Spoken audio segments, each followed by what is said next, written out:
And I saw in a recent interview you called Freeway a hater. It was like recent. It wasn't Well, like super recent. he's not just a hater. He's a bitch. It's just like a coin. He's a hater on his side. I mean, he used religion to try, but I caught him stealing money from a joint, whatever. But my thing is that Freeway know he's a bitch. I would tell Freeway this in his face. It's not nothing. He's a Freeway feels sorry for me. You know what I'm saying? And shit like that. Like, you know what I'm saying? But he do diabolical shit behind doors. So of course people gonna say I'm wrong because I'm seem like I'm crazy because I be talking shit all the time, right? But my heart, I'm real though. These niggas act like they real, but they be fake as shit.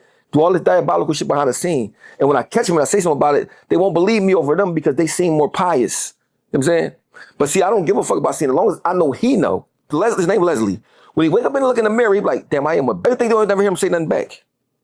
He was scream all that Freeway with it. Yeah. So once he stole my money and I caught him and he act like he didn't and all this, for me, everybody not tough. Everybody. You say he does stuff behind the scenes. Are you talking about like cutting sparks out of his show? Cutting me out of the shows, going behind the door. Let me say what he did. The nigga begged me to come to a show when it was for free at the Fillmore. Oh, please come to the show. This, that. It's for free. You know, we lost our sons and all this, that, and the third, right? I come to the show for free, right? The next show is a paid show. He cut me in Sparks out. No, cut his own Sparks out. The promoter he told me to do it. I caught him. Charlie Mack threw him under the bus. He threw Charlie Mack under the bus. So I said, y'all both did it, right? I said, but Freeway, you want me to come to your show for free? But the next show when it's kind of paid, you cut me out and y'all divvy my money up, like, because the city paid for it. You're a backstabber. You know what I'm saying? Yeah. The number one guy from State Property, Beanie Siegel. You know, did you and him get close during the time? Like, what was your guys' relationship? No, we never was close. We always had friction. Like we always I'm like, he want to be the boss, and he can't be the boss of me. You know what I'm saying? Like that's my attitude. I mean, so we never really got along. We got along like once in the blue, but not really. You know, even to this day. We don't get along. But now he's an older man. Like he's an older man. So he's not a Broad Street bully no more. He's like a side street sucker. He's like an older man. So he gotta do older shit. You know what I mean? I don't even know why he just don't start wearing shoes and slacks. You know what I'm saying? Just go some shoes and slacks and just go retire. It's over. You know what I'm saying? Now you told your shows and shit, but like just, I mean, he said something about me in the pockets, like stop talking about me, bro. But my thing is this one thing with me, when I'm not your friend, you gonna know. I'm not gonna act like I'm your friend. I'm not gonna sit around like, hi, he, and around. If I say I fuck with you, I fuck with you. If I don't, you will know. You know what I'm saying? So I mean, I let it be clear with them that I don't fuck with you. You know what I'm saying? He like to play the we cool game, but then you turn around, he talking about you like I don't.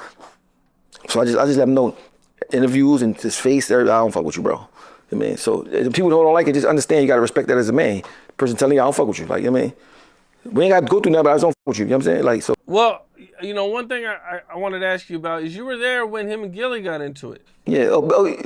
We call Gilly. We don't call Gilly that no more. We call him the bozo. We call him bozo, like the clown. He's with the big hat, the dumb shit. He makes Philadelphia look bad. Like I don't listen. That used to be my friend. I thought, but again, people act like they're a friend and they really not. So when he says some shit about me, you know, I'm like, nigga, we don't have to be friends. You don't gotta act like you my friend. Just be my enemy. I don't give a fuck about being your enemy, nigga. You know what I'm saying? He has every right to feel the way he feels, especially when it comes to Freeway. One thing the rap game has shown time and time again is that money changes people. A lot of individuals will do whatever they feel is necessary to keep money in their own pocket, even if it means blocking the next black man from getting to it. And that is what makes this situation hit different. If both artists came up under the same record label, the same camp, and the same umbrella, you would think there would be some level of loyalty there. You would think one of your fellow rap brothers would want to see you eat too, especially if there was no active beef, no real fallout, and no bad blood leading up to it. So when somebody still makes a move that takes money out of another man's pocket for no clear reason, it comes off selfish, grimy, and honestly snake-like. What makes it even more serious is the reality of where a lot of those Roc-A-Fella era artists are today. Roc-A-Fella as a label had its run, but a lot of the names connected to that era are not as relevant in today's rap game as they once were. So unless you are somebody like Jay-Z, or you have a catalog and legacy strong enough like Beanie Siegel, where your name alone can still bring people out, every show matters. Every booking matters. Every interview check matters. If you were not one of the major superstars and your impact was more minor in the grand scheme, then that show money is real-life income. That is bills, food, survival, and stability. So yes, I can absolutely understand how a person could feel angry if they believe somebody intentionally played with their money, Because once money gets funny, friendships, relationships, and respect can fall apart fast. That is why honesty is so important when money is involved. A lot of friendships do not end over words alone. They end when somebody feels lied to, cheated, or cut out financially. Once trust is broken over money, it creates resentment that can sit with a person for years. In some cases, if emotions get too out of control, situations like that can even escalate into violence.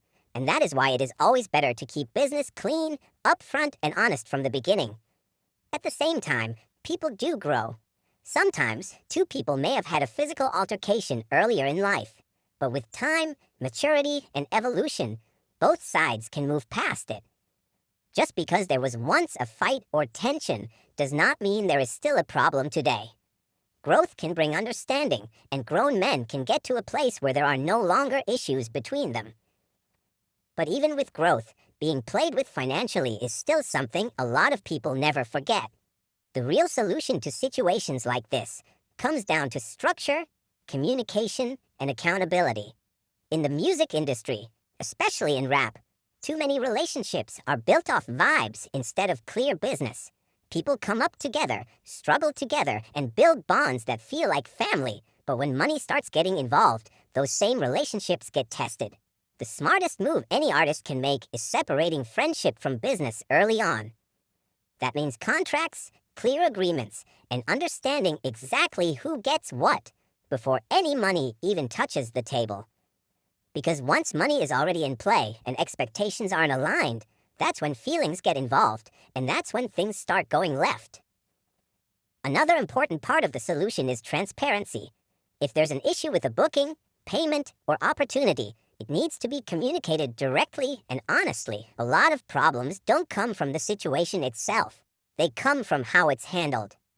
If somebody feels like something was done behind their back or like they were intentionally cut out, that creates a different level of disrespect. Even if it wasn't personal, it starts to feel personal. And once respect is questioned, it's hard to repair that without both sides sitting down and addressing it like grown men. There also has to be accountability on both sides. If someone made a move that affected another person's income, whether intentional or not, owning up to it goes a long way. And on the flip side, the person who feels wronged has to decide how they want to handle it. Reacting off pure emotion can make things worse, especially in a public space where everything gets amplified. Sometimes the strongest move is handling it behind closed doors, getting clarity, and either fixing the situation or moving differently moving forward. Another key piece people overlook is growth. Just because two people had issues in the past, even physical altercations, doesn't mean that has to define the present. Time, maturity, and experience can change how people move. Two individuals can go from having tension to having mutual understanding, or at the very least, peaceful distance. Growth allows people to pick their battles smarter. But at the same time, growth doesn't mean forgetting everything. If money or respect gets played with, that's something that sticks with people, and it's understandable why. And that leads into the bigger picture, survival in the industry. Not everybody from a legendary era like Roc-A-Fella is still in a position where money is just flowing in. For a lot of artists, especially the ones who weren't the biggest stars, every opportunity counts. Show money, appearances, interviews, that's real income.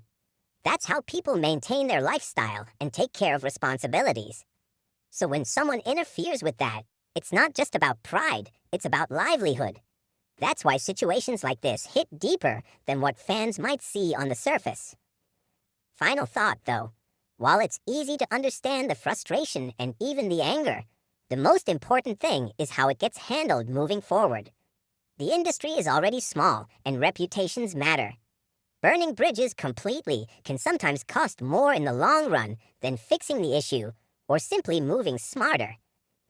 The best position to be in is one where your business is tight, your circle is solid, and nobody has the ability to play with your money in the first place. Because once you remove that vulnerability, you remove a lot of the conflict that comes with it. At the same time, respect has to be mutual. If that respect is no longer there, sometimes the solution isn't to fix the relationship, it's to outgrow it.